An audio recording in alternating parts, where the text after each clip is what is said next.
When it comes to street circuits, Sébastien Bourdais has been king of the road. But if we're talking about racing on an oval, it's so difficult for me, especially because I have no experience on this. He needs to get that experience fast. After 8 straight road races and plenty of Bourdais dominance, the Champ Car World Series moves to the high banks of Las Vegas Motor Speedway. Ryan Hunter-Reay dominated at the Flat Milwaukee Mile in June. Don't forget that former champ Jimmy Vasser bagged his last win on the high banks of Fontana in 2002. Now, can Bourdais hold off Hunter-Reay, Vasser, and the rest of the stars as he continues a championship charge? We'll find out. Round 12 of the Champ Car World Series, the Bridgestone Las Vegas 400, is next.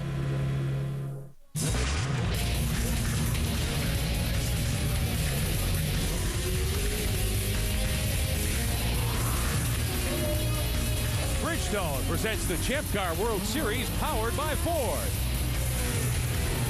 Tonight, the Bridgestone 400 at Las Vegas Motor Speedway. Las Vegas is truly the city that never sleeps. Glitter Gulch, some call it. It's been the site of some memorable heavyweight championship bouts over the years, and tonight we may see a heavyweight title fight of another sort, staged on the mile-and-a-half high banks of Las Vegas Motor Speedway. A full moon will greet the Champ Car World Series stars when we put this one under green in just a couple of moments, and you never know what can happen under a full moon at a racetrack.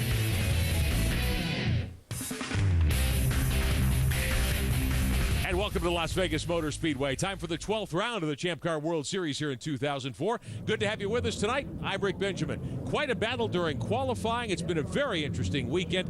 And for the first time this season, a high-banked racetrack, an oval track event, only the second one of the year for these cars and drivers. The season championship battle couldn't be hotter. Sébastien Bourdais, we thought, was headed to a title with no problem at all. He's had problems the last several weeks. Bruno Junqueira, his teammate, now just 24 points behind with 3 races to go in the season.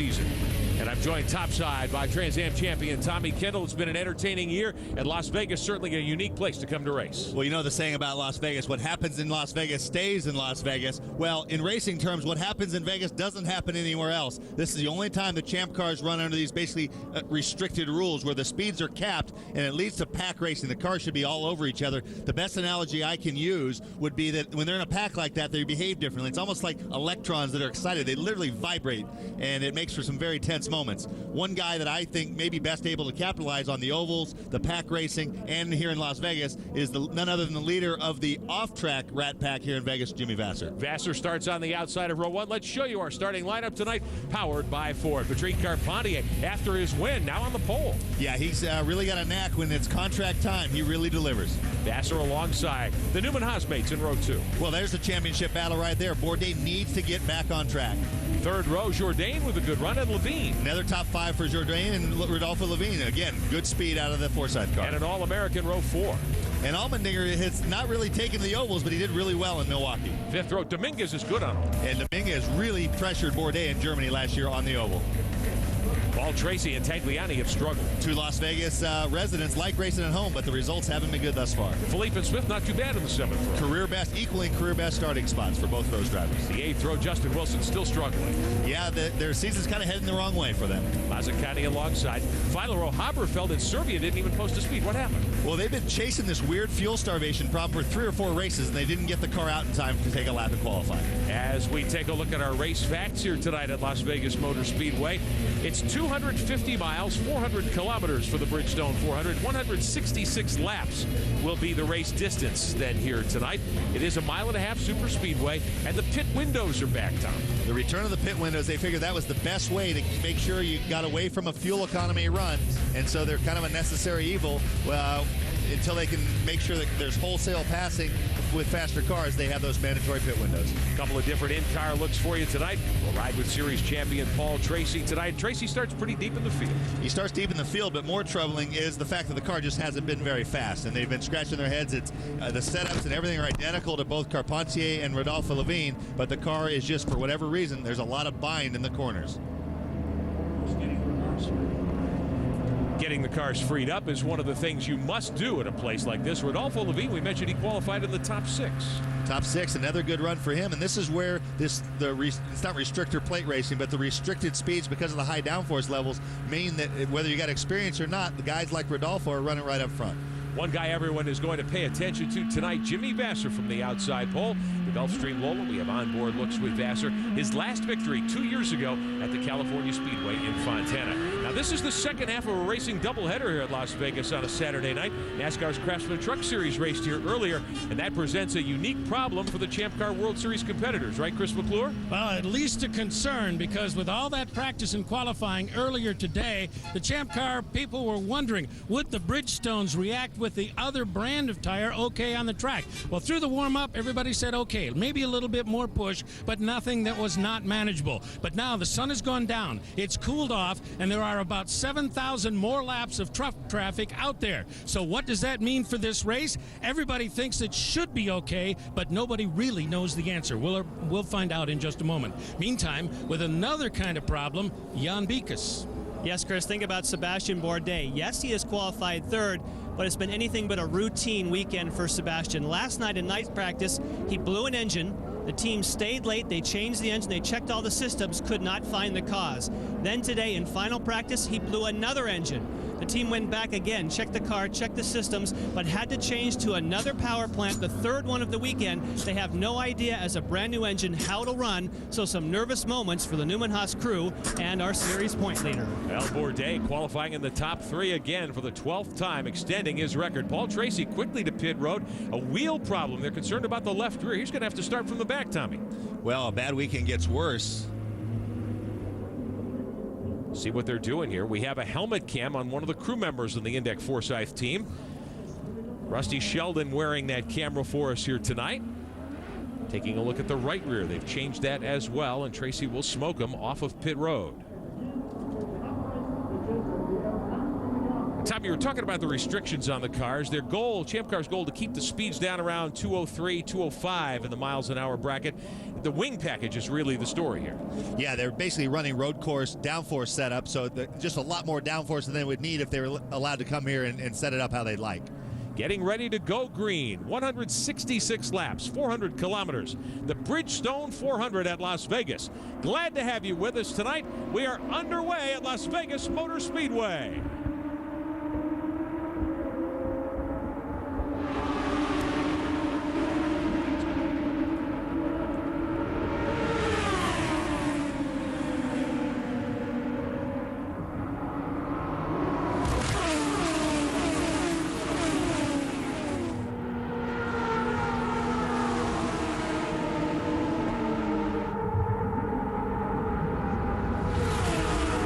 Tracy is headed back to pit road. Patrick Carpentier is the early leader. Jan Bikus, he's headed your way. Yes, for Paul Tracy, they say there is no drive to the rear wheels, whether that means a clutch, a differential, but certainly when he left the pit box after changing a tire, that was not the problem. They will check the back of the car, but certainly a huge problem for the Las Vegas resident right off the green. Series champion Paul Tracy sees his chances of victory go up in some sort of smoke. It looked funny when he took off. There was no big burnout leaving the pits. Carpentier is the leader. Junqueira in second spot. Bourdais is third. Vasser dropped back to fourth. Rodolfo Levine picks up a spot to sixth. And here comes Oriol Serbia. Serbia started at the back of the pack. He's eighth already.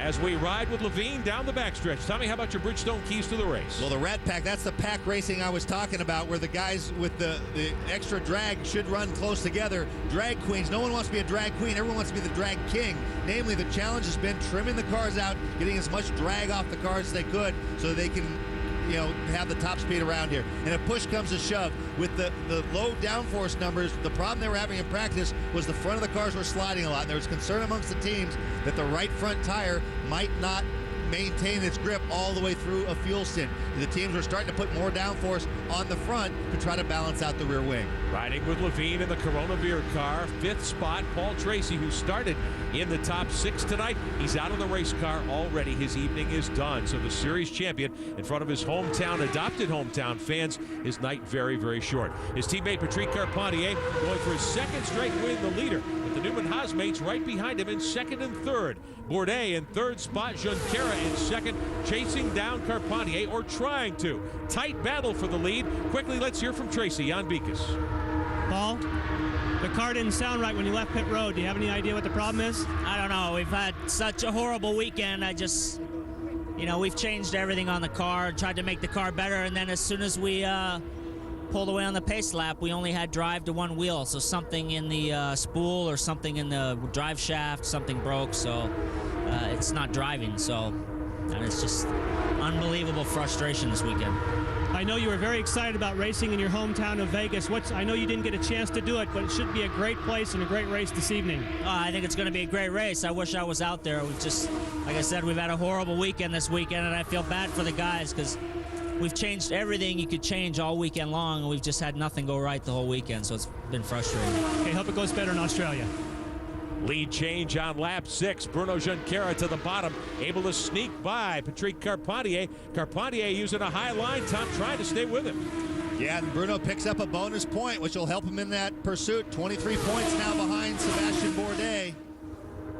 Carpentier has been a rocket ship all weekend long, just adding to the frustration for Tracy. You know, it'd be one thing if they felt like they just didn't have much speed, but every time he'd come in, they'd look at Pat's car, they'd look at Paul's car, and look at that. As soon as Bruno goes around him, Pat's trying to come back, wants to lead those laps, and that's a sign of a guy who feels like he has a lot of confidence in his car. Widely different racing lines being used by the top two. Drafting is Carpentier. He swings up high as they dive into 3. Junqueira picks up the bonus point for leading a lap here in the early going. Carpentier through the tri-oval, trying to come back on the high side. I'm surprised Junqueira's making this work at the bottom all the way around. Well, what that's all about is shortest distance. Because the cars aren't on their limit traction-wise, where you would usually drift all the way up to the wall, he's just trying to cover as short a distance as possible, and the blocking that now has been really cracked down on in Champ Car, really that started a year ago at Euro Speedway in Germany,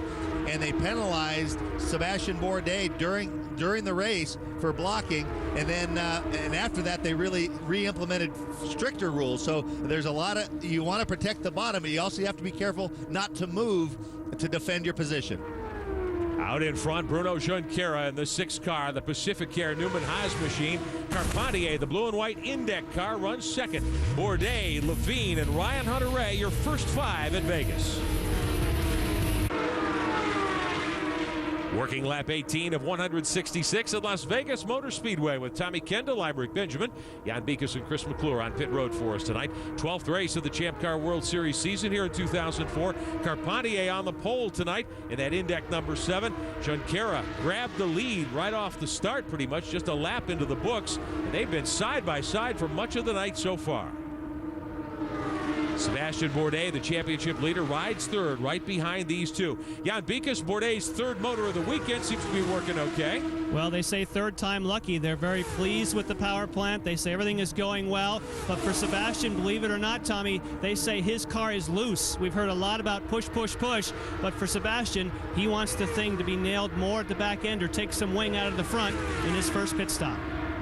And loose is the last thing you want on an oval. When it doesn't matter who you are, the oval meisters of days gone by, Rick Mears, whatever, when they had a loose race car, they would head to the back like a stone. The good news is you have a chance to adjust on it, but that's a little, and Sebastian can actually do some adjusting inside the car. They have a weight jacker, which is a little collar that sits under one of the springs, and he's able to jack a little bit of diagonal weight in. The only problem might be if they were concerned about push, they might have set the range of that to deal with push, and they're out of range the other way with loose. So be interesting to see what kind of changes they make on the stop. Well, in the last couple of laps, lap traffic has allowed Junqueira to open up the lead over Carpentier to 0.4 of a second after 10 laps or so where they ran side by side. Now Carpentier gets the chance to put his car down on the bottom and see if he can track down the leader. They're a little bit ahead. You can see the 3rd place car, Bourdais, about 6 car lengths further back, and Bourdais is able to stay in touch with the 2 leaders, hasn't been able to get up and challenge him. Now we are in Las Vegas as the leaders lap by Mario Haberfeld on the backstretch. What about the odds? You can go to a sports book here in town, get some money down on your favorite driver. Let's show you the odds on some of these guys tonight. Junqueira and Bourdais were the favorites. Tracy's off already, so anybody who thought Tracy was the guy to place a few quid on tonight certainly has been disappointed. I kind of like Jimmy Vasser, but he's struggled so far. Well, I was going to say, I think the odds changed again last night after Jimmy sat on the front row. I think these are the odds. That would be nice to have put some money down on Jimmy before he's put that car in the front row. Riding with Rodolfo Levine, the Corona beer car out of the Forsyth stables. Levine up in 4th spot, but he hasn't been able to get too close to the leaders. He's now 4 seconds back. He's got his mirrors full. Ryan Hunter-Reay, who dominated at Milwaukee. Hunter-Reay led all the laps at Milwaukee back in June. He goes to the inside. He wants 4th spot.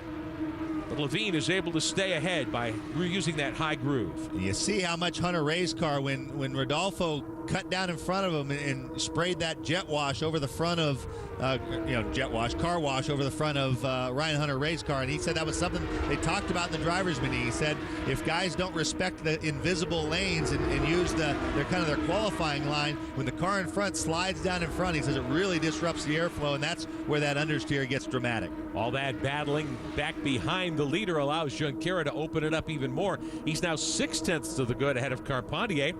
And we've seen Paul Newman many times on pit road this year. He's got a special guest tonight. How about Bruce Willis joining us here tonight? All up in the pit box in the timing stand, watching the Newman Haas boys go at it up front. Good to have Bruno here as well as Junqueira. Bruno on the racetrack. Dominant here in the last 10 or so laps. 25 complete of 166 tonight. Your Ford running order, top of the screen, lap times included there. Carpentier with a very quick lap last time, trying to chop the lead down. He's 6/10 back of your leader, Junqueira. Bruno Junqueira, the winner at Montreal, his first victory of the season several weeks ago. Got him back into the hunt in the championship chase. Mazzacani and Tracy out at the back of the field here. So it's Junqueira leading Carpentier and Bourdais. Levine and Ryan Hunter-Reay, the top 5. His teammate Mario Dominguez is 6th. Vassar, Tagliani, and Jourdain. Top 10, Justin Wilson rounds it out. Las Vegas Motor Speedway coverage of the Champ Car World Series. 12th race in 2004. Very close to the first mandatory pit stop. That'll be a very busy place here in just a couple of laps.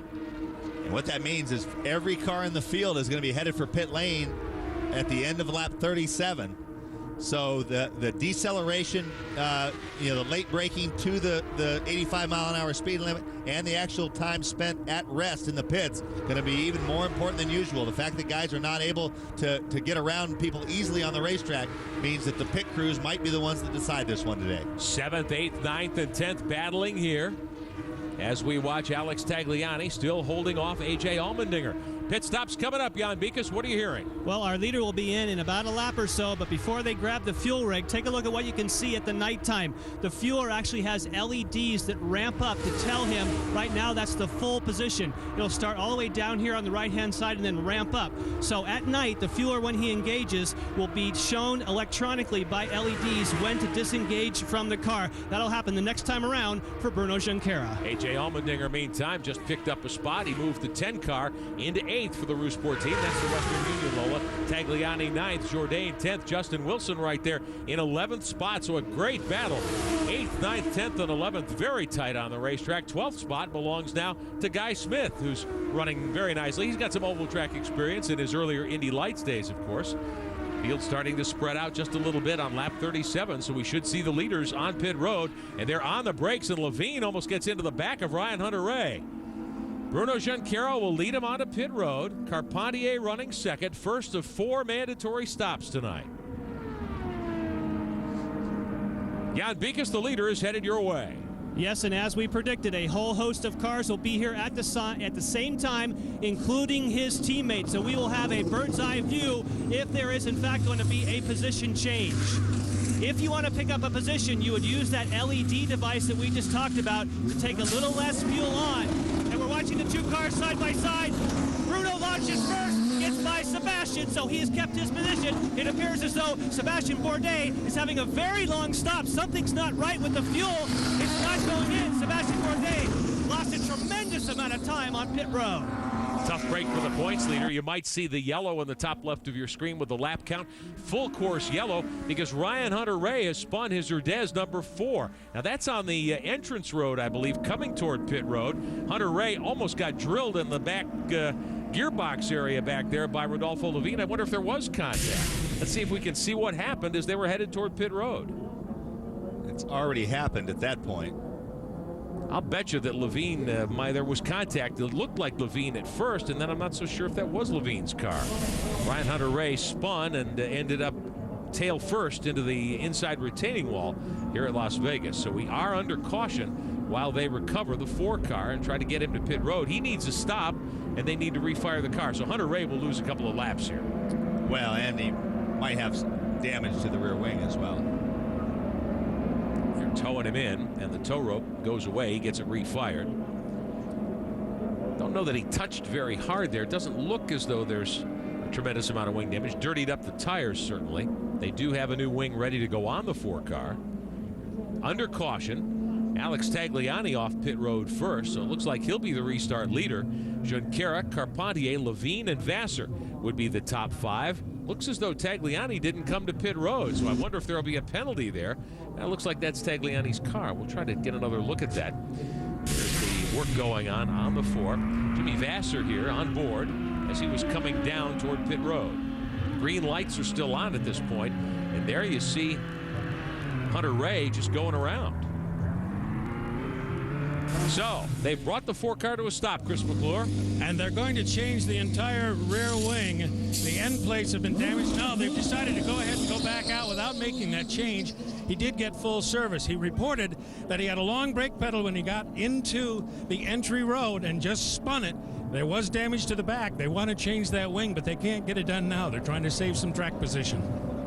Jan Beekes. Well, Chris, we talked about the long pit stop for Sebastian Bourdais. Here is what happened. This is called the dead man valve. You squeeze this and you pull it down. It's named that if there ever was a fire and you let go of it, it would shut off the fuel flow. For some reason, this valve did not open properly, so at the beginning of Sebastian Bourdais' pit stop, the fuel was not flowing. That's why now he's way back in the pack. But this is a track he could work in the draft and work back to the front. We were saying that Alex Tagliani had looked as though he would come off pit road first to be the restart leader, but he is not at the head of the field right now, as the cars that were up front earlier, Bruno Junqueira, Patrick Carpentier, are right behind the safety car and look as though they will lead the field to green as we're working on lap 42. Bruno Junqueira with a good night going so far. Bourdais will line up in 6th position after that problem with the fuel rig. Levine and Vassar round out the top 5. As always, all the information you need about the Champ Car World Series from our website, champcarworldseries.com. Sign up for Race Director. Gets you very, very close to what goes on at the racetrack. 6 extra cameras, all 18 pit-to-car radios, and you can sign up for the Inner Circle Fan Club with ticket discounts and giveaways on other items, and an exclusive cap that's been designed for members of the Inner Circle. At the racetrack, the Inner Circle group meets each week. Drivers come and talk and visit, and it's a great way to get even closer to your favorite drivers in the Champ Car World Series. All from our website, champcarworldseries.com. More activity on pit road. Oriol Servia, who had problems in practice, didn't turn a lap in qualifying, was marching up through the field. Late stop for the Dale Coyne team in the YokeTV.com car. Ryan Hunter-Reay back on pit road with the 4. This is what we used to see when we had the pit windows every weekend. At the tail end of a yellow, you have what Oriol Servia's Dale Coyne team did there is they brought him in, topped him up, so he will be able to go about two laps further than the other leaders. Because you go a lap down on any pit stop here, he is praying, like if you had this situation here where the yellow came out as they were coming in, if it happened a lap later, Servia would be on his own lap and would effectively, like Tagliani at Elkhart Lake, almost be handed the race win. A lot of confusion about the caution flag and what's happened on pit road. Chris McClure, what's the situation down there? Well, several things. Let me bring you up to date. First of all, Servia came in. That was his 2nd stop. Earlier on, they gave him a lot of front wing. As you guys reported, he had marched quickly to 9th place, then started dropping like a stone. Well, he developed a huge push. It was a diabolical car. They're trying to straighten that out. Ryan Hunter-Reay's been back in. They got the back wing. I talked to Rob Edwards from the Derek Walker team about Haberfeld. I said, what was the deal there? And he said, we just had some confusion about whether the pit should be closed or not. I said, did it cost you anything on the track? He said, no, it was just the principle. They have concluded their conversation. Derek Walker, by the way, the team owner, is upstairs spotting for Haberfeld tonight. Spotters very key at a place like Las Vegas Motor Speedway, where it is so fast around here. Race pace for these cars right around 201, 202 miles an hour. They're capable of even more speed, but Champ Car World Series officials, placing safety first, wanted to make sure that the first race here at Las Vegas Motor Speedway would be very safe for all concerned. The fans certainly treated to a great show here tonight, and a full house of fans on hand to watch the action in the Bridgestone 400. Watching Ryan Hunter-Reay back up on the racetrack. Alex Tagliani still shown at the top of the leaderboard. And we're being told that Tagliani will be penalized as they come to the green, that he'll be waved by the safety car and will rejoin the pack at the back. And it looks as though Junqueira will be the restart leader with that ruling by Champ Car World Series officials. I saw Tagliani on pit road, so I'm wondering if maybe he pitted outside the 37-lap mark. It does show that he pitted on lap 38, so perhaps that's the situation. He didn't come in when he needed to when the rest of the field stopped. Working lap 46, still under caution, looking for a restart. The lights still on the pace car, on the safety car, so we're not quite ready to restart as yet. Well, what they've done is they've waved everybody but Tagliani around now, and so they're waiting for the pack to catch back up. Well, so they've reordered the field with that reflects Tagliani as the race leader. So Tagliani. Oh, okay. You know what? Because he didn't stop, he is the race leader, but then they're going to penalize him, I think, as soon as they go green. That's the word that we're getting from Champ Car World Series officials, because he did not pit at the correct time. Roberto Gonzalez has certainly had an interesting weekend, running 12th right now in the warm-up. The final practice earlier tonight, Tom, he scared everybody coming off turn 2. Let's take a look at what happened here. I talked to him this evening, and there was a little confusion because the pop-off valve was torn off the engine, and so it led to us speculating that the engine had caused that spin. He said it was not the case. The car had been really loose. They had tightened it up, and then it got too tight, and it led to what you call push loose, which means the front slides so much when it eventually catches, it brings the rear around, and then as he was coming to a stop, the right rear tire blew out, tore up the whole bodywork. That is what tore the pop-off valve off the top of the engine. So I said, how bad was that? And he was a little nonchalant. I asked him if he had to change his long johns. He said, no, it wasn't that bad. Well, I'm sure they had to put some new bodywork on the right side. The side pod covering, at least, was damaged by the tire as it came apart as well. But Gonzalez back on the racetrack, qualified pretty well, running in 12th spot right now here, just a few seconds behind the leaders as we get set for the restart. Lap 47. Being worked right now. And an interesting situation starting to develop for the Johnson Controls team, the Rocket Sports bunch. Dispute between the Champ Car World Series officials and team owner Paul Gentilozzi, who's saying his driver is in the lead, and they're not going to accept the penalty, evidently. Chris McClure, what are you hearing down there? Well, I came over to Paul Gentilozzi and I said, what's going on? And he said, what'd you say? We're leading the race. Yeah, why? Well, because we're the only one that paid attention to the rule. The rule said when the yellow comes out, pits are closed. A bunch of guys had committed, so that created a problem. I think they probably should have just done a drive-through and gotten back in line. We stayed out, waited until it was appropriate. That's why we're leading the race. Okay, there you have it. We will see how it plays out. He's still being shown at the top of the leaderboard. Strategy may well play into this again here tonight. A very quickly run race, very rapid lap times. John Vikas, what do you hear? Well, I think the case in point is that they were going to close the pits if there was a yellow, but I think the case that they are disputing is, were the pits closed? So Paul Gentilozzi is correct that if the pits were closed, therefore he has a case. But if for some reason they did not do what they were expected to, and that is getting the yellow light on and closing the pit lane, then of course he would be afoul of the rules. Also consider that this is the first time they've run a long time under caution. This would be the time you might be concerned about the Craftsman Truck rubber that's on the racetrack that could get picked up on these Bridgestones. Lights out. Pace car is in. Green flag about to come out here as we begin lap number 48. Tagliani leads him out of turn 4 and cruises to a big advantage as they come to the line. And no start. Champ Car officials, J.R. Wilbur in the flag stand, saying that is not a good enough lineup, boys. We're going to throw the yellow and line you back up. So Tagliani will be out in front at the moment, but we'll see if any further penalties or any penalties might be assessed. Rodolfo Levine will restart from 4th spot. So it's Tagliani, Junqueira, Carpentier, Levine, and Vassar, for now at least, the top 5. Well, this is very interesting, the way this rule is interpreted. So if the rule says, if they were explained that the pits will close the minute the yellow comes out, I take that as you don't need to see the sign. If that's an automatic, that the error is just the guy didn't get the sign out if it goes yellow. If that's the case, they've kind of, like Paul Gentilozzi said, snookered them. Still no start. Yellow lights stay on. And the call is that Tagliani jumped the restart a second time. Now, Tommy, would a penalty be called in a situation like that? Yeah, if he's going before the acceleration point, they could call a penalty. So maybe they're like, okay, this is interesting. Champ Car officials and team owner Paul Gentilozzi chatting on pit road, out of the pit stall. You hear the officials saying, you can't accelerate before that cone.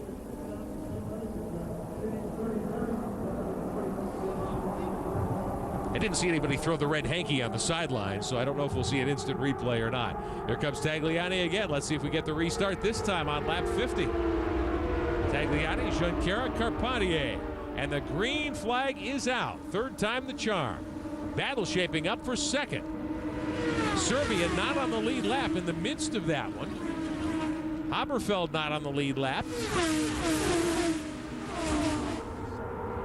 And what this interpretation of the rules by Rocket Sports has done, not only did it give them the lead, it now gives them a 2-lap advantage because of the fuel window. If you add 37 laps to the lap 39 they pitted on, they can go to lap 76, and then everybody else has to stop on lap 74.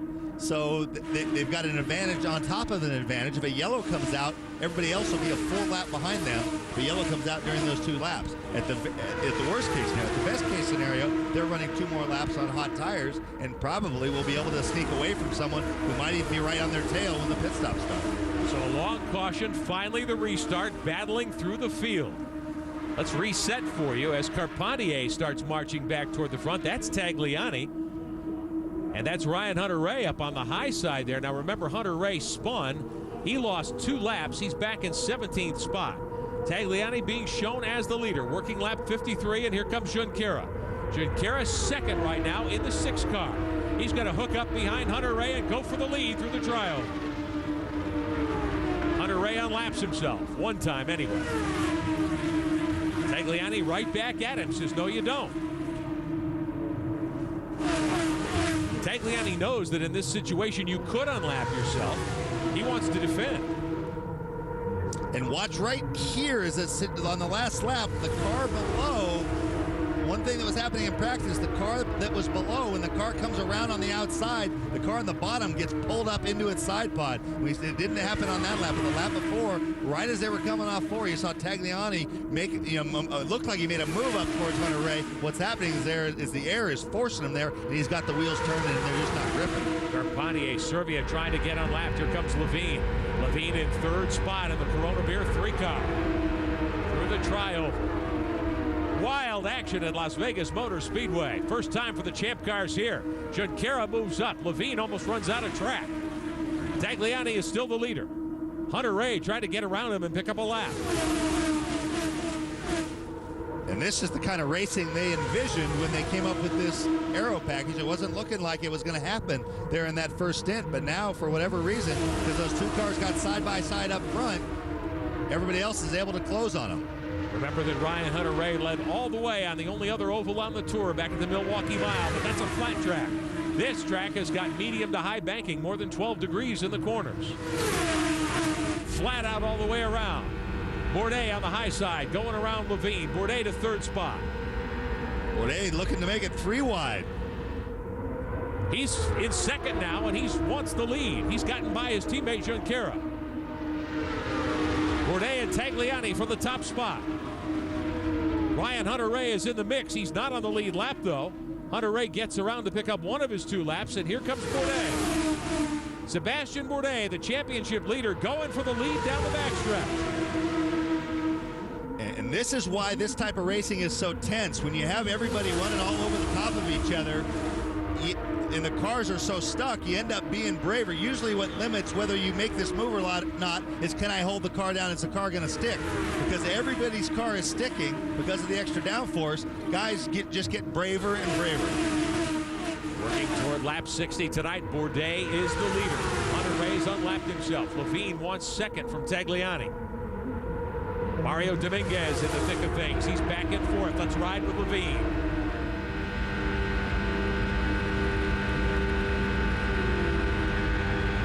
You can hear they've got the throttle all the way to the mat here at Las Vegas Motor Speedway. Great action tonight. The Champ Car World Series at Las Vegas. First time ever on the high banks. 60 laps complete. Bourdais is out in front. Controversy on pit road. Did Alex Tagliani stop when he needed to? Well, he stopped when he had to. He just paid a stop-and-go penalty in the pit, and this does go back to when he stayed out to lap number 38. He thought he was answering a yellow flag and staying out because the pits were closed. It seemed as though that inclination of the team was going to stand. Then Champ Car decided that that was a violation, and they hauled him from the top 5 into the pits for that stop and go. As you can see, Paul Gentilozzi has not concluded his commentary on this situation. El Tagliani loses 2 laps and shuffles back to 13th with that stop and go penalty. Got a glimpse there of race leader Sebastian Bourdais as we watch Tagliani and the Johnson Controls car back on the racetrack. Ryan Hunter-Reay right with Bourdais, but Hunter-Reay is not on the lead lap. Remember now, he's 17th, 2 laps down. So Hunter-Reay trying to get around Bourdais, get 1 lap back, catch a caution, get to the tail end, and be in position to contend here. He might actually, I mean, he's worrying Bourdais when you have a car running that close, but he might actually be helping Bourdais break away from Jimmy Vasser. Vasser now moving to second by Rodolfo Levine.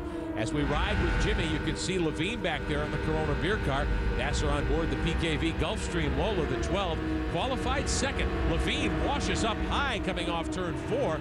Vasser able to tuck that car down on the white line. And Allmendinger takes advantage of Levine going up the track. Allmendinger marching toward the front. He's third now in the Western Union number 10. Moving by Levine. And Allmendinger, I remember after qualifying in Milwaukee, he was really hard on himself, saying the driver's not getting everything out of this car. He's white-knuckling it. Basically, he was saying he was scared. In the race, things came good. He had a really good setup on the Rousport car, ended up finishing in the top 5, I believe his first top 5 of the year. Comes here and in practice saying, man, you know, I don't really like these ovals. I don't feel comfortable. Again, spooked. But the race time, whatever combination of what they told him and what they were able to put underneath him in the car, here's a guy, a rookie. I don't blame him for being scared. These things are humming around here, and he's honest about it. But here he is. Race time comes, the adrenaline gets flown, and that talent comes to the fore. And look at him closing on Jimmy Vasser. Allmendinger qualified 7th. He's rolled to 3rd. Your Ford telemetry, almost 12,000 RPM. 203 miles an hour, and Levine hanging on for dear life. That car's pushing out of the corners. One of the things we talked about tonight, tire wear, and the tires that the NASCAR trucks used earlier. Would that cause a problem? Let's get an update. Our Bridgestone passion for excellence, Jan Bikas. Well, we'll ask Bridgestone and find out the question, but certainly there was a lot of talk about the 2 different tire compounds, 2 different manufacturers, with Joe Barbieri from Bridgestone taking a look at a tire that just came off of a car. Behind us, Rodolfo Levine will make a pit stop, but let's take a look at this. It doesn't look too bad. No, not at all. Through the warm-up session, they thought it might not be a problem. I've checked up and down the line with our engineers, and it's true. This is not a problem at all, so as expected. A little bit of pickup here, but talking about pickup, the pickup on the racetrack as far as the competition at the front, as the title sponsor, you got to be thrilled with the way this thing is working out. Absolutely. The speeds these guys will be able to go out there. The fans came out by the thousands. The paddock is full of enthusiastic fans, so we couldn't be happier to sponsor this thing. Bridgestone's extremely pleased with how things have worked out. Well, with all the concerns about the different types of rubber and so on, turns out they were not well founded. Everything worked great, and these guys are very, very pleased, and we'll wait for this pit stop right behind us for Levine. Several cars headed to pit road because we've reached the pit window again. Lap 73 on the board. Here comes Bourdais leading the pack down. Jimmy Vasser, A.J. Allmendinger, Rodolfo Levine, Bruno Junqueira, the first 5. Crews over the wall signaling their drivers. Let's see if Bourdais knocks off a better stop this time. Jimmy Vasser restarted 7th the last time and comes to pit road in 2nd spot. Still fueling the McDonald's number 2 for the Newman Haas team. Bruce Willis helping watch the team in action here tonight. Days away, Jan. And wow, what a scramble leaving pit road. Amazing what we saw here for the 2 Newman Haas cars. A very, very quick stop for Bruno Junqueira, 9.2 seconds. Now is the time in the race where you might consider trying to pick up track position and not fill the car all the way with fuel. Some really great performances here up and down pit road. With the competition so fast on the racetrack, these crews are pumped. 9 laps short of halfway. Everybody's pumped. The fans have been on their feet much of the night here at Las Vegas Motor Speedway. It's been a great show so far. as we look forward to more, getting ready to get down to the final half of this action tonight. So Bourdais on the racetrack, Oriol Servia back on the lead lap and being shown as the leader now. His pit stop cycle's a little different here tonight. Incredibly tight action at Las Vegas Motor Speedway. Sebastian Bourdais has a 4-second lead over this pack, but the race is for second spot. Here comes Junqueira. He's going to go to the outside of Vassar. You're riding with Levine. He wants to get up alongside Allmendinger and battle for fourth. Oh, and Allmendinger started to come up. I was a little surprised that Junqueira tried the outside of Vassar right away with Allmendinger right behind him, but Allmendinger wasn't able to close up on the back of Jimmy. So here goes Bruno. To the high side through the trioval. A.J. Allmendinger running a very, very heady race, Jan Beekes. He is, and Tommy, when you saw him come up there coming into turn number 1, I believe that is what A.J. has been concerned about all weekend. When he's around other cars, he has a hard time holding it on the white line. He says, when someone comes around me on the outside, I have to lift because my car will not stay on the white line. He's afraid that if his car drifts up, he could touch somebody and have a big wreck. So at the moment, he knows that discretion is the better part of valor, and sometimes he has to lift to avoid contact. Battling down into turn 1 again. They've taken the cross flags. A.J. Allmendinger, there's his progress through the field over the last 30 laps. From 8th to 5th since lap 53. Working lap 85, so just past halfway. We've had 5 lead changes and 5 different leaders so far. Some of that happening, though, on pit road. Here comes Mario Dominguez working on Carpentier. This is for 6th. Bourdais the leader, Junqueira second. Vassar now cycles back to 3rd. You might have seen Junqueira drive around Jimmy on the high side coming off turn 2 a couple of laps ago.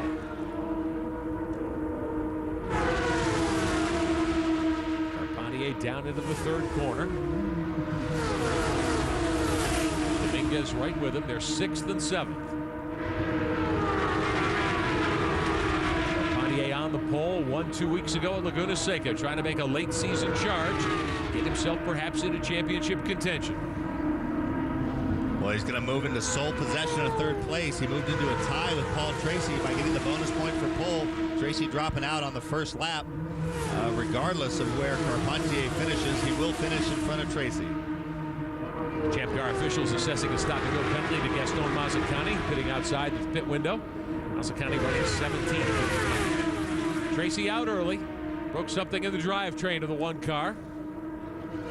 Not enough drive, no drive to both rear wheels, so he parked the 1 car right off the bat tonight. Jimmy Vassar started 2nd, runs 3rd behind the Newman Haas mate. Let's take you for a lap full throttle around Las Vegas Motor Speedway with the 1996 Champ Car champion.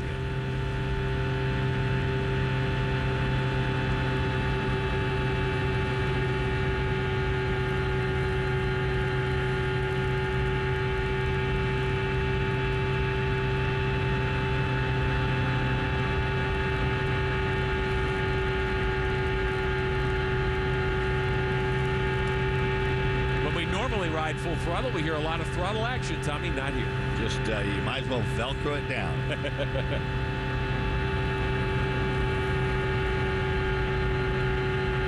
First time for the Champ Car World Series to be on a banked super speedway since the Euro Speedway trip at the Lausitzring in Germany, and that was in May of 2003. Sebastian Bourdais was strong there, and he's strong here. And when I talked about scrub earlier, comparing Tracy's car to Carpentier's car, you have things like caster split, toe in, all these different things affect how the car rolls through the corner. The cars should have been identical, but what differences you'll see team to team is you've got stagger, which is the right rear tire being a little bit bigger than the inside rear tire, and that helps the car turn a little bit by itself. And so what you look for is almost for the car to be unloaded in the center of the corner. Then when you go down the straightaway, everything that's kind of pointed to help it go through the corner without any scrub, well, then actually it'll be scrubbing a little. You have to turn the wheel a little to the right to get it to go straight. You saw that in Jimmy's car. And so everybody has the different philosophies on how to do that. There's so many different minute adjustments, and the idea is to try to get the car to really track with the minimum amount of resistance. There's Oriol Servia. Here comes race leader Sebastian Bourdais. Bourdais started 3rd. He's got a 4-second lead, Jan Beekes. And 4 seconds is like an eternity. And Tommy, you were talking about scrub in the corners. I said earlier that Bourdais' car was loose. They did not change the car in the first 2 pit stops. In fact, they say the track has come to them. They did not change it. Now the car is well balanced. If anything, has a little bit of push. So they waited for the track to come to them, and that's showing now for Bourdais. Watching Vassar trying to hold off Rodolfo Levine. This is for 3rd spot. Levine on the high side. Vassar holding his car down on the white line. Levine can get up there, but he can't get by. Get about halfway up on the outside. Vassar continues to run 3rd. He's a 2nd behind Bruno Junqueira, who runs 2nd behind his teammate Sebastian Bourdais. Here's Levine to the high side again, diving down into 1. Levine jumped to the outside, thought he had something to make a move on Vassar. Good run off turn 2.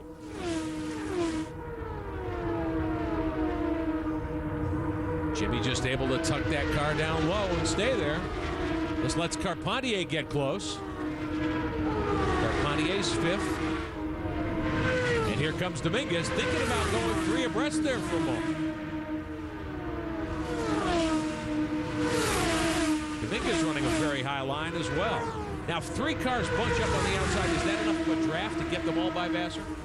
It's possible, but actually when you see those 2 cars running side by side, you got draft, you got air going over the top, you have air going around the sides of the car. The air going around the right side of Jimmy's car is colliding with the air coming around the left side of Rodolfo's car, and so it makes it a much more effective draft, which is why when they get side by side, the guys behind pull up much more dramatically than a single car draft. Levine trying to work his way by Vassar to take over 3rd spot. Here comes Carpentier, 3 wide into 3. Carpentier gives a little bit of ground there. Just didn't quite want to take a shot. Now here he comes again. Through the tri-oval. Boy, Carpentier's got a strong car. Has to get out of it. Let Levine run. Extra margin of safety here in Vegas. The safer barriers are in place all the way around. Levine finally clears Vassar. So Levine to 3rd. Vassar cycles back to 4th. Carpentier there in 5th. Carpentier wants to get by as well. A little further back, you've got Allmendinger, Dominguez, and Guy Smith battling. Great racing at Las Vegas. Watching Levine at work. Bourdais leads Junqueira. Levine here 3rd. Carpentier and Vassar, the rest of the first 5 in the Bridgestone 400. Laughing by Serbia there on the OakTV.com, number 11. Tagliani, after that penalty, 2 laps down, he's back in 13th spot. Nelson Philippe up to 10th as we show you the running order top of the screen. It's a good day for the other MyJack car. Justin Wilson 9th, his teammate Philippe in 10th. And the battle rages on for 3rd spot. Levine has shown flashes this year at Milwaukee, the only other oval on the tour, which is a flat racetrack, as we mentioned. He was running pretty well, whacked the wall late in the going in that Corona car. Several drivers had problems at Milwaukee. It was a cool night, flat racetrack, pretty slick. Marbles were a big factor there. Not the case here at Las Vegas Motor Speedway. Alex Tagliani, the Road America winner, 13th spot after a stop-and-go penalty. Well, Chris McClure, we heard what Paul Gentilozzi had to say earlier about the 8 car and their problems tonight. What are the Champ Car officials saying?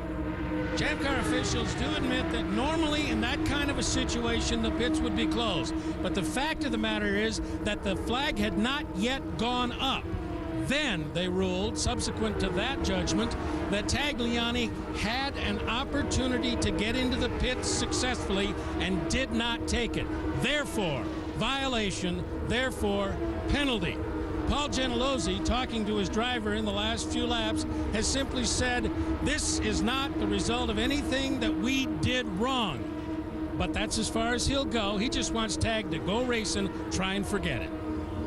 Well, the laps, I hate to say it, are starting to wind down. Less than 60 to go here tonight. And they're knocking them off quickly at 26 seconds a lap. That battle for third continues to rage. Levine in the 3 car, the Forsyth Corona Beard car, runs 3rd, Carpentier 4th. Let's recap how we've gotten to this point tonight with 56 laps to go. Series champ Paul Tracy, 2 wins on the season. Tracy with drivetrain problems right from the get-go. They changed the tires, looked at the car, something broken in the gearbox in the rear end. Tracy done for the night early here at what is essentially a hometown race for him. 6 laps in, Bruno Junqueira rolled by the pole sitter, Pat Carpentier, and Junqueira took the point. Bourdais in tow. 36 laps on the board. Coming to pit road, Ryan Hunter-Reay, maybe some contact, maybe not. We don't really know, but he spun, and that brought out a yellow. Lap 58. Watching Bourdais to the high side. Alex Tagliani had been the leader. There was a situation on pit road that we just talked about a moment ago. Rocket Sports and Johnson Controls, the team thought that Tagliani had pitted when he was supposed to. Champ Car said no. And on lap 61, Tagliani came for the stop-and-go penalty, which cost him 2 laps at this very rapid race pace. Engineer Brian Ma arguing with the Champ Car officials about the call. Pit stops upcoming. We're at the fuel window again, Jan Vikas. We are, and watch the front wings for Sebastian Bourdais. He said his car has a little bit too much push, and there it was, only a half a turn. A.J. Allmendinger comes in, and behind we're watching Junqueira. So far good, 11.6 seconds for Bourdais. There goes his teammate, and Allmendinger still on pit road, so it does not appear as though any position changes, but some very tight battles leaving pit road. Oh, Allmendinger almost loses it trying to get off pit road and maintain his position. That's as close as we've seen anyone come to spinning on pit road in a long time. We have cold tires in the stagger, with the right rear tire being a little bit bigger than the left rear. Puts a rotational moment into the car. The car actually doesn't want to burn out straight. It wants to burn out a little bit to the left. And I think he's hooking around this guy who's waving a car coming in. Allmendinger, right side of your screen, the yellow and black car. Just got out of the gas and saved it. It sent him across the street to the strip here at Las Vegas Motor Speedway and competed in an NHRA event. Those kind of launch skills are in demand over there. So Allmendinger now behind Jimmy Vasser. They run 6th and 7th. 53 to go tonight here at Las Vegas. Allmendinger up high. Vasser at the bottom. Talked to Jimmy before the race tonight. He said, you know, as well as we qualified, I don't really like the car. It doesn't feel real racy to me. He's had moments where he's been up in the top 3, run second a couple of times after pit stops, but just hasn't been a contender here tonight.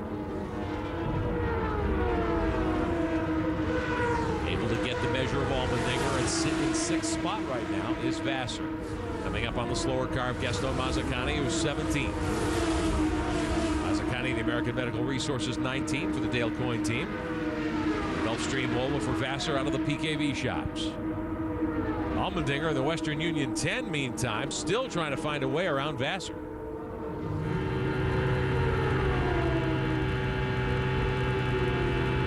Points as they run at the top of your screen, along with the running order. Bourdais, the championship leader, looking to add to the margin. A 3.4-second lead right now over his teammate Junqueira. Mario Dominguez with a good run. He's come to 3rd. 50 to go at Las Vegas Motor Speedway. Alongside Tommy Kendall, I'm Rick Benjamin. Race 12 of the Champ Car World Series season here in 2004. 2 rounds remain in the championship. A couple of weeks from now, we'll be at Surfers Paradise in Australia for the Lexmark Indy 300. And then the final race of the season, November 7th at Mexico City to wrap things up. And Bourdais with a threat right now because Junqueira only 24 points behind coming in here with 3 races to go. Bourdais doing everything he can to add to the lead. If he can post a victory here tonight, it would be his 6th of the season. On the backstretch, Allmendinger and Justin Wilson side by side for 7th. They're right behind Jimmy Vasser. Chris McClure, what's Vasser saying about the race car? He's saying it's just fine. He's pretty happy with it. That dice a little while ago got everybody here very, very interested and excited. Of course, he came off the front row. The last pit stop, perfectly routine. The tires and fuel went in. There were no adjustments on the car. He's quite content at this moment, though he's going to have to start making some moves fairly soon, and they know it. Jan? An update for Patrick Carpentier. He lost a little bit of time on that pit stop, but not in the pits. It turns out they have a gearbox problem to where it takes him a long time to get up to speed. Sounds like they're missing some of their intermediate gears. So even though they're very quick on the pit stops, they're losing a lot of time getting back up to speed. Nothing they can do about that at this point. Battling here 6th, 7th, and 8th. A.J. Allmendinger just nosing around Justin Wilson in the MyJack Conquest 34 to pick off 7th spot. We had talked earlier, Tom, about how Justin Wilson's year started off so well. He struggled so much in recent weeks. They wrecked on lap 1 at Laguna Seca. Didn't qualify well. He's raced himself up into the top 10 here. And I was going to say, where did Justin Wilson come from? He got around Allmendinger briefly, and that was kind of I don't want to say it was a mistake, but a rookie. I think he won't do that again, where he was working on Vassar, but he left the bottom open, and we've seen the bottom is the short way around. So while he's working on Vassar, next time, if he's able to get around Allmendinger, he's got to protect the bottom side of the racetrack and make sure if he goes up top to get around Vassar, he gets back down before Allmendinger sneaks back up in there. Watching the race for 3rd, Mario Dominguez on the outside of Alex Tagliani. This is not for position with Tagliani. Tag shown back in 13th, 2 laps down after the penalty. Levine, meantime, is 4th in the Corona Beer number 3. Up behind the car of Mario Dominguez, the Urdez 55. Carpentier getting himself into the mix. The pole sitter in 5th position. After Carpentier gave up the lead, it has not been a good night for Pat, but here he is again, right behind his teammate Levine. Coming up on the lap car, Mario Hopperfeld. He's 16th. Hard to mask the Reynard shortcomings here at a fast oval. And Haberfeld's been more than happy to wring the neck of that Reynard on the road courses, but I think not being an oval track guy, and all he's ever seen him in is the Reynard, it'd be hard to really push yourself, because you're like, okay, I'm out of my element, I'm on the ovals, in a car that's not very competitive. It'd be hard to work yourself into shape in that situation where you're kind of lost at sea. You have no reference point. Am I doing as well as a Reynard can do here? Am I doing better than a Reynard anybody else can do it? It's really hard to get your bearings, and he probably just happy to get through this one. Tip of the helmet to Mario Dominguez, by the way, 3rd in the 55 car. Started 9th. He's gained 6 spots. He has been the big mover here so far tonight. Bourdais started 3rd. He's come to 1st. And Junqueira started 4th. He is 2nd. So among the top runners, by far, it's been Dominguez gaining the most ground. Guy Smith had a good night going. He was up in the top 10. New sponsorship from Microchip on the side of the car, but he throws the wheel. Caution is out. Looks as though he's cooked a motor. A very good run for Guy Smith. Pits are closed right now. Takes the headrest out as he tries to get unbuckled, get the Hans device out. Smoke rising out of the side pod there, usually an indication that something has been cooked back in the motor compartment. 3rd DNF of the season tonight for Guy Smith as yellow falls here at Las Vegas Motor Speedway. Yellow flag waving. It is our 2nd caution of the night. And the Champ Car safety crew right on the scene to help Guy get untethered from the race car. I want to ask you a moment to tell me about tire stagger. You've been talking about that. Now, normally when we hear about radials in oval track racing, they say, well, there's no stagger. How do you achieve that here? There's no growth.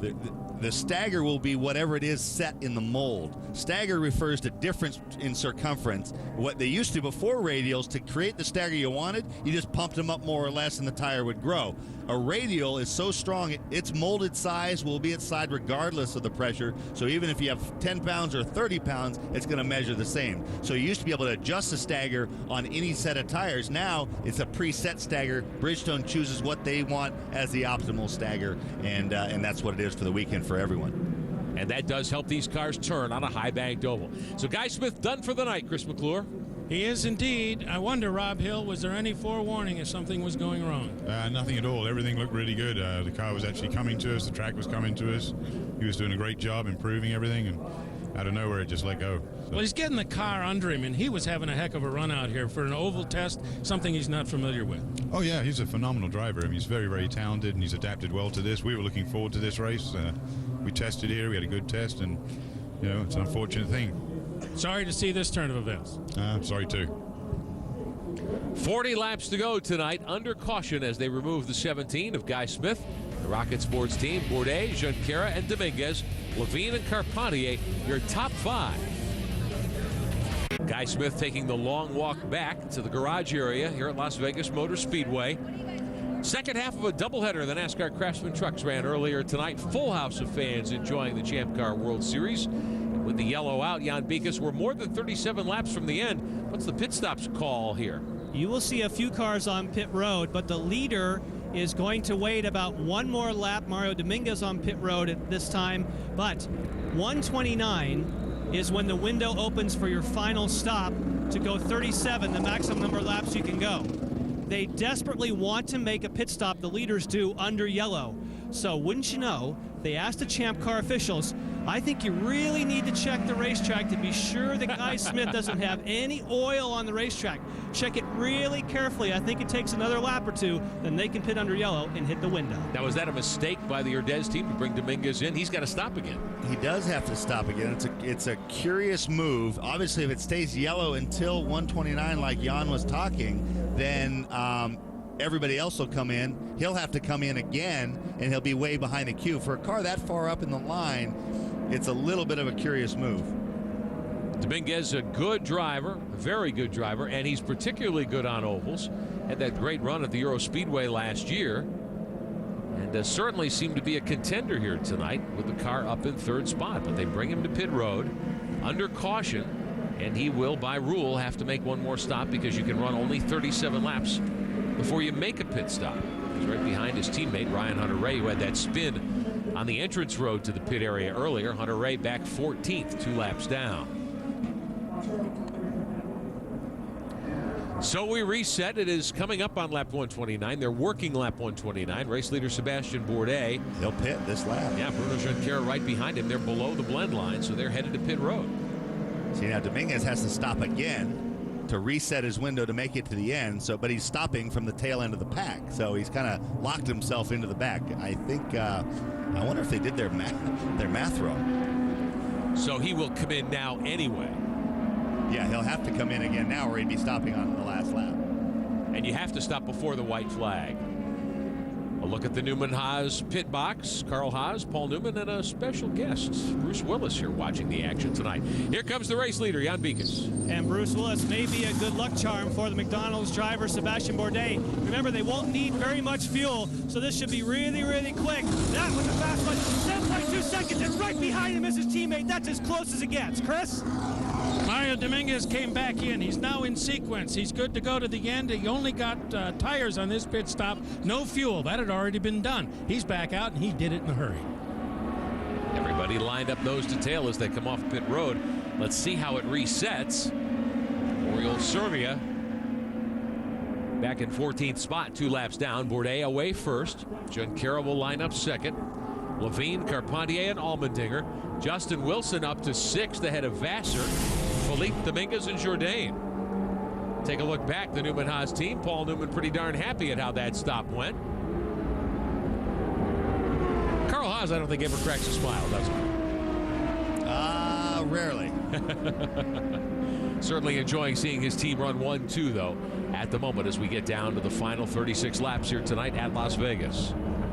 There's Tagliani in front of Junqueira. Tagliani 13th on the board. Picked up a lap evidently in that pit stop cycle, so he's being shown 1 lap down.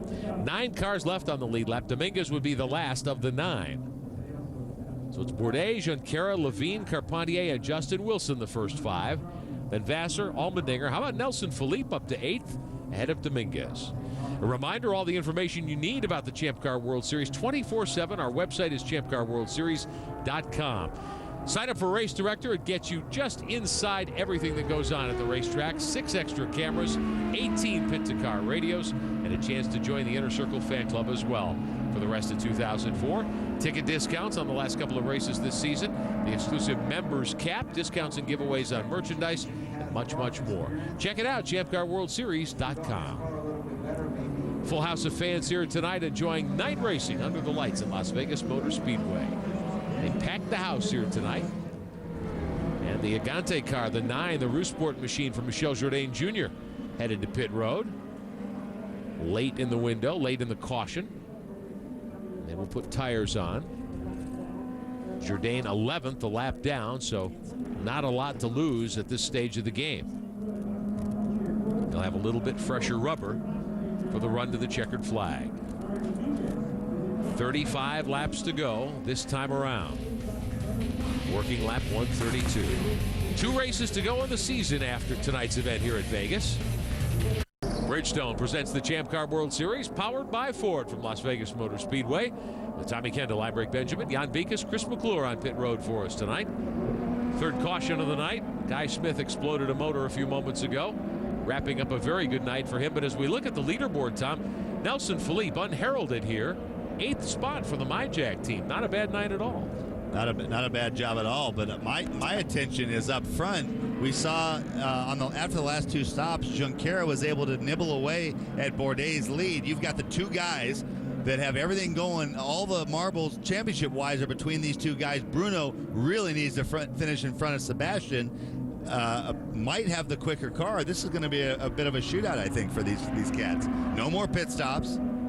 Junqueira did lead laps earlier tonight, remember? And we saw him able to work around the outside of a string of cars to get into second spot. Roberto Gonzalez back there, the second of the PKB cars, the NII Holdings machine. I think Bruno has a run on him. Getting ready for a restart. Bruno Alex definitely has a Tagliani run on stops him. for tires. Green flag in the air to begin lap 133. Bourdais and Junqueira 1-2. We're back underway at Las Vegas. Levine is third. Here comes Junqueira to the high side of his teammate.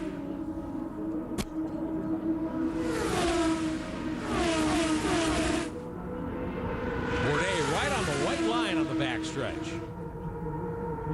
As Tommy pointed out earlier with this aero package, no need to let the car walk up the racetrack coming off turn 2 to be fast. Was that smoke out of the back of the 2 car? Just they're blowing dust up, pulling dust up. They're running down so low on the exit. All the Craftsman trucks were drifting up wide, so that's a dirty part of the racetrack. Bourdais able to still keep Junqueira in his mirrors.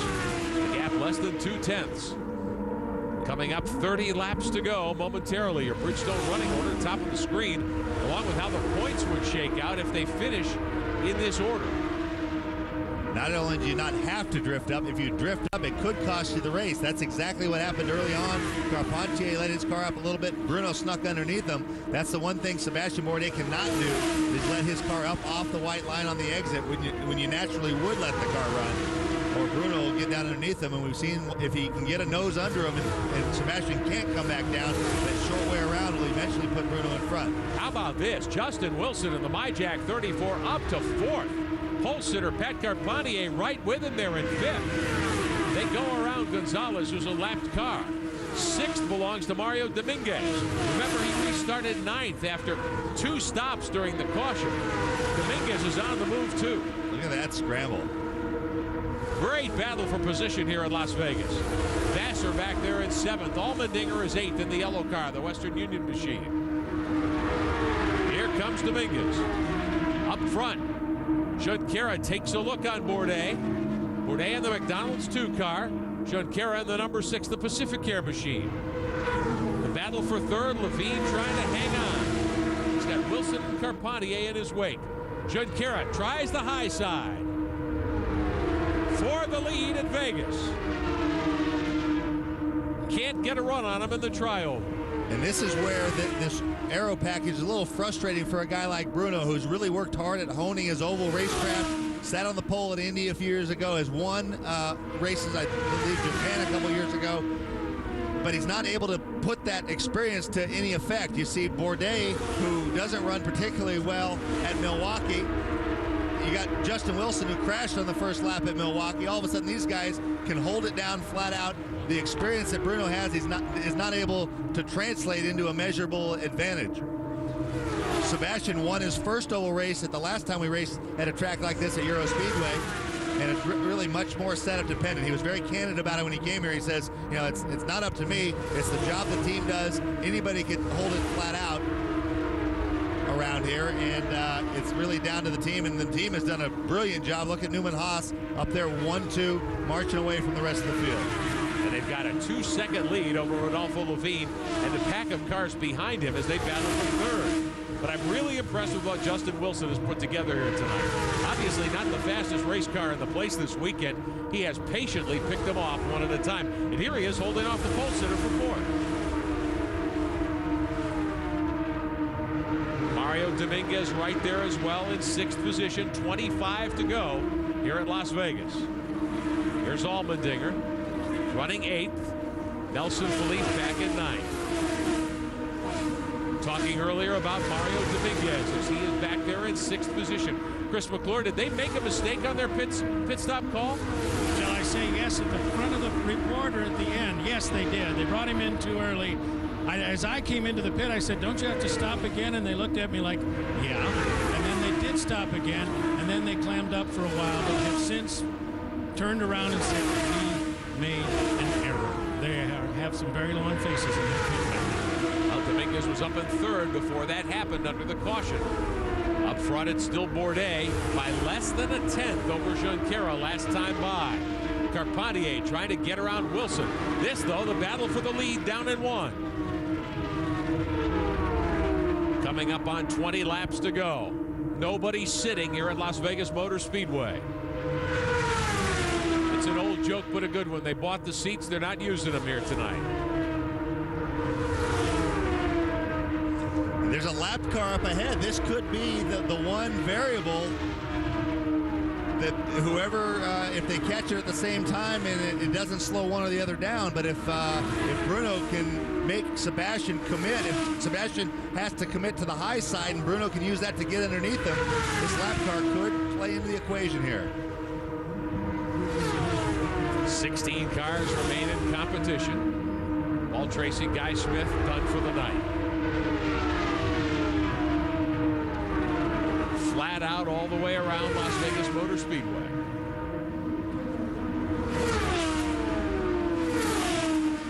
Right now, if they finish in this order, Bourdais would build his lead back to 27 over Junqueira. Carpentier would be 70 back with 2 races to go, effectively out of the championship.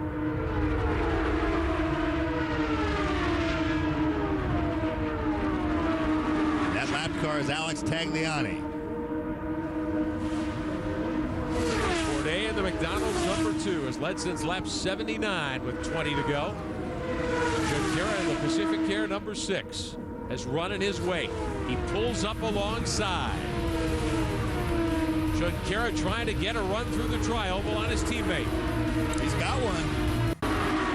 For the lead, Newman Haas. The 2 team cars are side by side. A little further back for 3rd spot, Rodolfo Levine battling with Carpentier.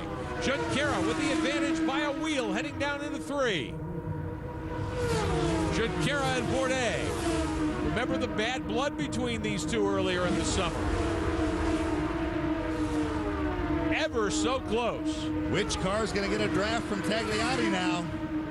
That's Tagliani in the Johnson Controls car up ahead. Less than 20 to go at Vegas. Junqueira. He's got the edge by a whisker. Tagliani's up ahead. Not nearly as quick as the 2 leaders. And he's staying high. He's going to help Bruno out here. Or does he pick Bruno off? Does he leave the bottom open for Bourdais? There's another car in the mix as well. It's Mazzacani. Junqueira balked by Tagliani. Bourdais threads the needle. Hangs on to the point. Wow, did that cost Bruno? Big time. Now he's lost the draft. Did he have to lift there? Yeah, I don't. Well, he obviously felt he did. I thought it was going to work out in his favor. Meantime, the battle for 3rd. Levine hangs on to the spot. Check that. Carpentier has gotten by Levine for 3rd. Dominguez and Vassar right there. Vassar has moved up now. He's up into 5th. Dominguez back to 6th. Allmendinger is 7th. Wilson's gotten shuffled all the way back to 8th. So the battling for 3rd through 8th has been equally intense with 15 to go. This is Levine with Vassar as they battle for 4th. Let's take one more look at the battle for the lead. Bourdais on the bottom. Junqueira balked by the lap car of Tagliani. moving around Mazzacani as well. One more look at it. And Bruno, looks like he didn't know which way to go. Well, he was following Tagliani. I don't know if Tagliani lifted and he had to lift because all of a sudden Bourdais was able to squirt past all of them. The gap now, Bourdais leads Junqueira by 17 hundredths. Now that's just an eye blink, but on the racetrack at these speeds, it's several car lengths. As we watch Levine and Dominguez for fourth spot. Up front, Bruno has caught up to Bourdais. This is shades of Euro Speedway.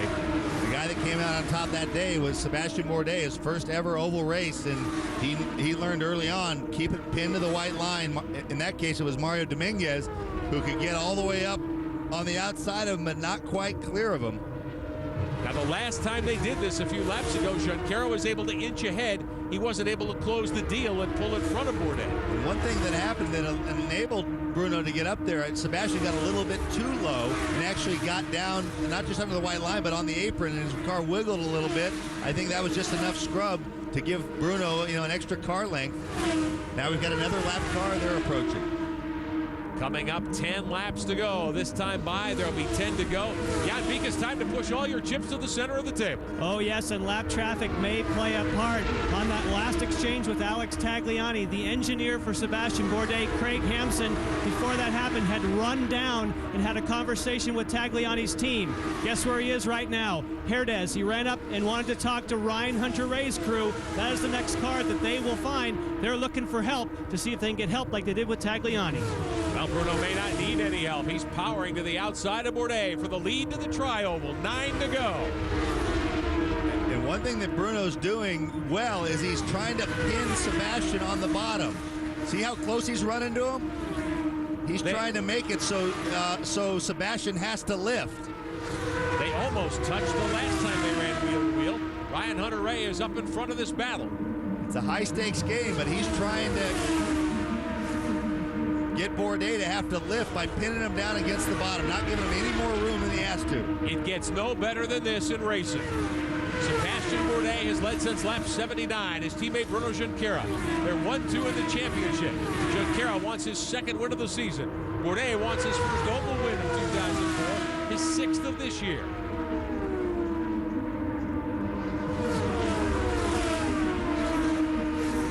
To me, this says that Bruno has the fastest car. He's able to stay alongside him even though he's covering more distance around the outside. Well, and he tracked Bourdais down. I mean, he gave up 5 car lengths at least in that lap traffic a few moments ago, and he was able to catch right back up to Bourdais. Now the thing to look for is as they seesaw back and forth, who's ahead at the stripe. Last lap, they scored Bruno ahead at the stripe. Bruno was the leader at the stripe last time by. Here they come to the line one more time, 6 to go. Bourdais. That time Bourdais by 2 1/1000ths. Taking a look at the Newman Haas scoring stand. Carl Haas, Paul Newman, some friends, and Bruce Wilson. The guy to the Bruce Willis to the left. The guy to the right is Stan Barrett, the guy who went over 700 miles an hour in the Budweiser rocket car that Newman helped put this Budweiser sponsorship on way back when. The original Skull Bandit. Junqueira by a winglet that time. Bourdais scored second last time by 5 laps to go at Vegas. 5 to go. Who's your money on, Rick? I like Junqueira. I do too. But it's Bourdais by a wheel as they power out of 4. Now, does Bruno lay back and wait to the last lap? I don't think you can afford to lay back. It's not like a slingshot thing, so you need to stay there and hopefully, again, keep him pinned to the bottom and then hope that you can make something happen with one of these lap cars. In the gambling capital of these United States, both these drivers had 4-to-1 odds posted on them earlier today. Here comes Junqueira again. 3 to go this time by. They come to the stripe. It's Junqueira by a winglet that time. How about a nod to the McDonald team having to change engines on that car right before the race. Second time this weekend. Unbelievable battling. It's been this way for 20 laps. Here at Las Vegas Motor Speedway. They've been side by side. They'll get the 2 to go this time by. Lap traffic drawing closer. Bruno Junqueira in the Pacific Air car. Sebastian Bourdais on the McDonald's machine. That time it was Bourdais by 5 1/1000ths. And Mario Haberfeld is on the bottom of the racetrack directly ahead. Lap traffic last. Oh, and Bourdais with a bold move to the outside. Forces Bruno out of it. White flag this time by. Was that a championship move? It was a race winning move. Here comes Bruno. They get the white flag. 2 lap cars are up in front. Both these drivers holding it to the back. Bourdais by a car. Junqueira. Bourdais may be stuck on the bottom. Third turn, last time around at Las Vegas Motor Speedway. Junqueira may not get there. Bourdais the leader. They come to the line. It's Sebastian Bourdais. Bourdais the winner. Junqueira runs second. Carpentier didn't even get a chance to see him climb all the way to third. Levine, his teammate, is fourth. And Jimmy Vasser rounds out the top 5.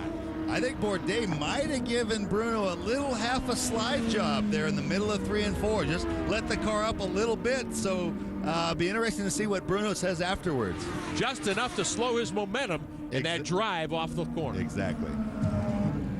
Sebastian Bourdais saluting the huge crowd tonight at Las Vegas Motor Speedway. Fist in the air. You know, at the start of the season, I didn't know him very well, Tommy. I thought he wasn't very emotional. He really is, and it's one of the things that makes him a champion. Yeah, he keeps it pretty bottled up, which is why we didn't think he was emotional. Really pretty good control over the emotions. But there's a lot going on percolating inside that kid. Fireworks here at Las Vegas Motor Speedway. Bruno Junqueira finishes second here again tonight, brings his car to the stop on pit road. And Sebastian Bourdais heads to victory lane. 4th 1-2 for this team of 2004 as we watch the reaction of the car owners, Carl Haas and Paul Newman. In victory lane with our winner, Sebastian Bourdais, down to Jan Beekes. With an ecstatic McDonald's crew, Sebastian Bourdais. What a fantastic run. I know that you were nervous. The crew is excited not just for the win, but the fact that the engine held together. For you, that must have been a concern at the beginning. Yeah, we lost 2 Cosworth engines, and we were really worried about that. We had no idea what the new engine we put in the car after the warm-up was going to be, and it was obviously a bit slower than Bruno, but we made it stick at the inside, and we won this race, so I'm just so happy for this McDonald's crew that worked so hard. The odds makers chose co-favorites, you and Bruno. Obviously, they knew what they were talking about. Those cars couldn't have been closer. How tight were you guys in the last couple corners, and did you drift up a little bit in turn 3? No, I don't know. I was trying basically to get the toe of the guys that were in front because that was the key of the race, and I had the inside line, but I had to follow the fastest way around, and Bruno had to go around me, so I don't know how close he was, but he was really close to me, and that was even scary sometimes. You had some reservations about the wing package, about racing here. What do you think now after that dramatic finish? I don't know. You tell your opinion. That was fantastic. Congratulations, Sebastian Bourdais. As the fireworks display continues at Las Vegas Motor Speedway, Bourdais accepting the congratulations in victory lane. The thrill of victory. How about this for the agony of defeat? Let's take a look back a moment ago at Bruno Junqueira's reaction as he came to a stop for the podium ceremonies. Bourdais continuing to receive congratulations from the McDonald's crew. As the Bridgestone 400 comes to a close tonight here at Las Vegas Motor Speedway. Bruno unbuckling through the wheel. This is a few moments ago. Thought he had it. Just denied at the stripe. His crew came over to talk to him and say, hey, you gave it everything you had, nothing you could do. He led several laps late in the going. But lap traffic, a factor, no doubt. He's upset of one of two things. Either that move around the lap car when Sebastian popped through the gap, or if he slid up in 3 and 4. He knows he had a shot at victory. Chris McClure, disappointed, I'm sure, to run second. Very, very disappointed. Still a bit grim-faced. A terrific race right to the very end, Bruno. You got out of the car visibly upset.